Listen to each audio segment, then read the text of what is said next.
people, you're welcome back to the channel. My name is Odunayo. I'm a public health specialist, and in today's video I am going to be talking about 4 major feminine products that are unhealthy and toxic for your use. And the number 1 product on my list is compact powder.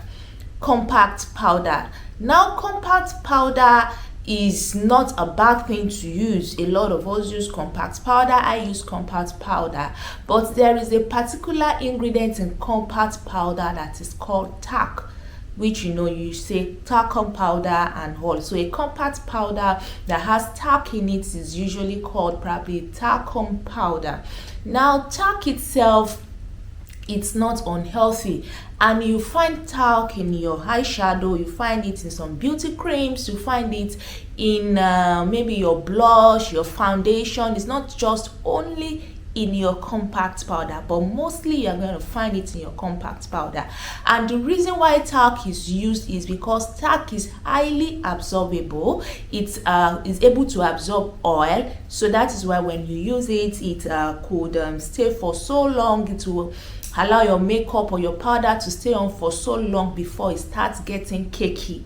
All those things that we ladies look out for in our products. So mostly talc is added to your powder to give it that effect. Talc itself, like I said, is not poisonous, but talc, which is a mineral, when mined, comes with another product that is called septis. Now, most talc powder, after being refined and being used, still contains 20% sepsis, and the issue with this is that it could give you a condition. If you have inhaled it for so long, it is unhealthy for the lungs, and this ingredient or a contaminant can leave you with a malignancy called mesothelioma. Especially if you have a baby and you want to put powder on them, please ensure that the powder does not contain talc. Breathing in talc can be so hazardous and dangerous to your health or to your lungs. So when you even use powder for baby, ensure that you go for healthy alternative, which are powders that does not contain talc. The good news is that there are compact powders that does not contain talc. So either you want to use powder for your baby or you want to use it for yourself, ensure that you go for a talc-free powder. Moving to the next feminine product that I'll be talking about today, and it is the feminine wash. Yes, feminine wash. Feminine wash is something I have spoken about consistently on this channel. The issue with feminine wash is that the idea is just beautiful, that there is a wash, something to keep me down there, to keep it neat, to keep it smelling fine and all. But these products contain certain ingredients and fragrances that could disrupt the pH of your lady parts, of your feminine area. And when this pH is being disrupted, it's a natural microorganism that is in your lady part called lactobacilli. Now, this lactobacilli helps to maintain the pH of your lady part. So once you keep washing with this feminine product, most of the time it will take off and kill off this lactobacilli and will leave that area susceptible to infection. You can just take time to look up lactobacilli in your lady parts, you understand, and you will see how beneficial and important it is. So stop using feminine products, either those sold by international companies, those marketed by networking companies and all, to wash down there. It is not healthy. It is eventually going to leave you with bacterial vaginosis, or it's going to leave you with a serious candidiasis, that is yeast infection, when that place is the pH is disrupted, and eventually you might even start developing serious odor and itching and some form of irritation down there. So what is the healthy alternative? What should you do? What you should do is leave that pad alone.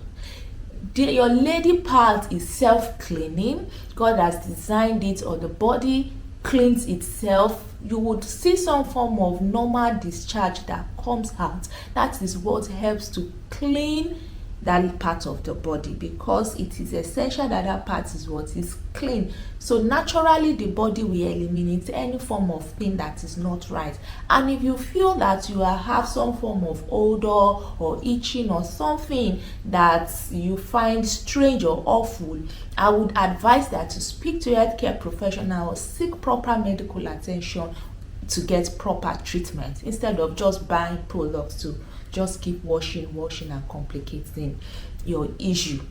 Now, the number 3 on my list of feminine products that is toxic or poisonous to you is hair removal creams. I know we all, or most of we ladies, have hair in our intimate body parts that fine, we will sometimes want to take them out, and we need, of course, something that is soothing, less painful and all to take it out. And that is what the producers or companies that makes the product, that makes these products used to market their product. It could actually remove hair in 3 minutes. It is not painful. You can take it around with you and all. But whatever you would put on your skin and we take out hair in about 3 minutes should be a major red flag in it. And this is because hair removal creams contain a major ingredient that is called thioglycolic acid. Thioglycolic acid actually dissolves the keratin in your hair, and that is why it is very fast and you can just take out the hair immediately. But thioglycolic acid has been listed as one of the most hazardous chemicals or acidic components that we have in our laboratories. It is highly corrosive, it is an irritant and can actually burn your skin, and that is why even on most of these products, it would be written that you should not leave it on your skin beyond 3 minutes. But how possible it is for you to stick to that 3 minutes timer? Most often when you use hair removal creams, the probability that you are going to burn your skin, you are going to irritate your skin or cause some form of level of damage to your skin, it's very high. Now, thioglycolic acid has not been linked to any form of cancer. I'm not here telling you that, oh, it is going to lead to cancer. I'm just saying to tell you that it could actually damage your skin. There are alternative healthy ways through which you can remove hair from your body. And the first one I'll be recommending to you is trimming. Just trim it out. The hair in your lady part has its own benefits. You don't have to always take everything out. If you trim it, then if it grows back, you can just trim it with scissors. It is better. Another thing you can also do is waxing. But waxing also, there are some waxing products that contain chemicals that are highly carcinogenic. If you can take time to do your research, we have some waxing products that contains natural products.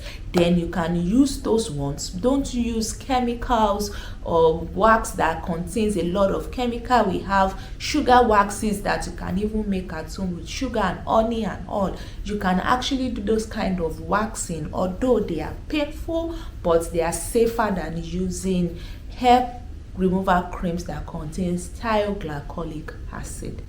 The fourth feminine product I'll be talking about is permanent hair dye. A lot of ladies, we have our hair dye permanently. We could remove the color, we want to change it and all those hair dyes contain sometimes different kind of chemicals. They are made from different chemicals, over 5,000 chemicals, and some of these chemicals have been proven to be carcinogens. That is, they have the property or the tendency of causing cancer. Now, when you apply hair dye to your hair, It touches your scalp, obviously, and through your scalp it could get into your body and into your bloodstream. Once it enters into your bloodstream, it could get into the endocrine system, and this endocrine system is just a system that controls the hormones in your body. And you know, as women, we function more on our hormones, and once it gets into the endocrine system, it disrupts your hormone. And once this hormone is disrupted, there is tendency that some things will start to go wrong in the body. For instance, a large study that was done called the sister study that included about 45,000 women showed that women that uses permanent hair dye have higher risk of coming down with either breast cancer or bladder cancer. And it is because some of these chemicals are highly carcinogenic. Now, what are the healthy alternatives that you can use? There are some dyes that have natural products in it. They have natural ingredients and they don't contain all these carcinogenic chemicals. So what you're going to do is ensure that when you get your dye, it is a natural dye.